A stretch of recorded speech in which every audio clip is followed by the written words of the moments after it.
Halo pemirsa, saya Chandra Dewi kembali hadir tentunya dalam Cerdas 5 Menit.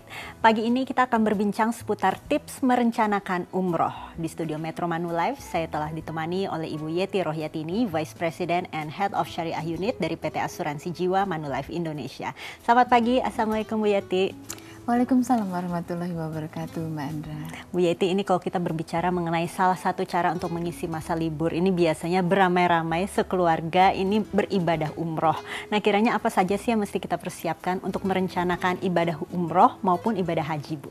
Ya, dalam perencanaan keuangan tentu saja kita harus mulai menyisihkan, merencanakan bagaimana kita bisa melakukan kegiatan yang kita inginkan. Misalnya salah satunya adalah melakukan perjalanan atau liburan. Nah, sekarang kan sedang tren gitu bahwa banyak sekali masyarakat Indonesia yang sengaja ingin melakukan umroh bukan untuk diri sendiri saja, tetapi beserta anak-anak. Sehingga banyak sekali sekarang di musim-musim libur, para orang tua mengajak putra-putrinya berumroh, dan itu kan bagus sekali ya. Nah, sama halnya dengan kalau kita liburan ke luar negeri dan sebagainya, tentu aja kita harus mulai merencanakan keuangannya sehingga dalam kurun waktu entah setahun atau 2 tahun atau 3 tahun, kita bisa lakukan perjalanan ini dengan biaya yang memadai. Kenapa harus melalui program misalnya asuransi unit link misalnya gitu ya? Karena kita tahu di unit link produk itu ada selain investasi, kita juga punya proteksinya sekaligus. Jadi selain perencanaan keuangan yang benar, itu kita juga perlu memiliki proteksi maupun asuransi sebelum kita melaksanakan ibadah umroh. Betul, ya Bu ya. Seperti apa barangkali bisa dijelaskan? Contohnya misalnya gini, kalau saya merencanakan 3 tahun lagi saya mau berangkat umroh misalnya. Nah, saya tahu kira-kira biaya untuk umroh itu berapa besar. Ya. Tentu saja dengan perbekalan yang kita butuhkan, bukan hanya sekedar biaya umrohnya.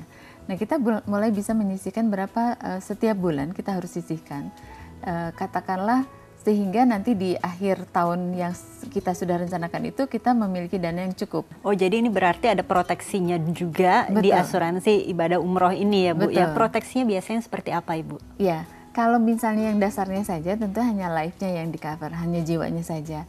Tetapi bisa saja kita tambahkan dengan tambahan misalnya proteksi kesehatannya, atau dengan asuransi kecelakaan tambahannya dan sebagainya, sehingga walaupun kita katakanlah mendapatkan asuransi perjalanan, tetapi kan kalau perjalanan itu biasanya ditetapkan start kapan, berakhir kapan gitu ya, dan itu biasanya namanya perjalanan, jadi selama perjalanan. Betul. Nah, tetapi kalau dengan kita memiliki asuransi jiwa yang kita peruntukkan untuk sebagai sarana untuk menabung atau menginvestasikan dana sehingga kita mampu berangkat umroh beserta keluarga di kemudian hari, proteksinya itu jiwa misalnya basicnya saja, itu akan mulai mengcover dari mulai kita membeli polis tersebut sampai dengan melakukan perjalanannya dan pulang dari perjalanan itu gitu. Jadi selain dananya kita bisa gunakan untuk berangkat, juga kita bisa manfaatkan proteksinya, sehingga proteksi itu kan tentu saja disesuaikan dengan nilai ekonomisnya kita. Misalnya Mbak Andra maunya, saya maunya 1 miliar deh proteksinya, boleh nggak ya? Boleh lah ya.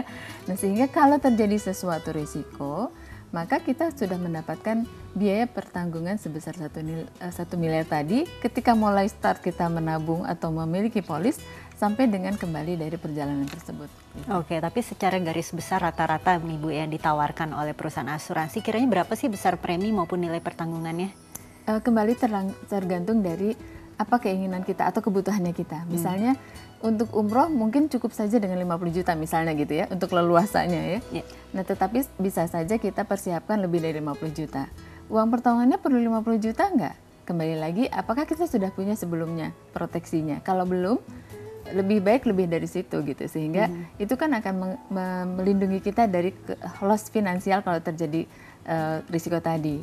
Jadi bisa saja uang pertanggungannya 100 juta misalnya gitu ya, atau 500 juta, kemudian investasinya kita perkirakan di 3 tahun kemudian mencapai nilai tersebut gitu. Baik Ibu Yeti, terima kasih banyak atas kehadiran dan juga informasinya yang pasti bermanfaat bagi pemirsa di rumah ya Bu ya. Terima kasih. Dan pemirsa, demikianlah Cerdas 5 Menit, Cerdas Finansial untuk episode kali ini. Saya Chandra Dewi, terima kasih dan sampai jumpa. Dipersembahkan oleh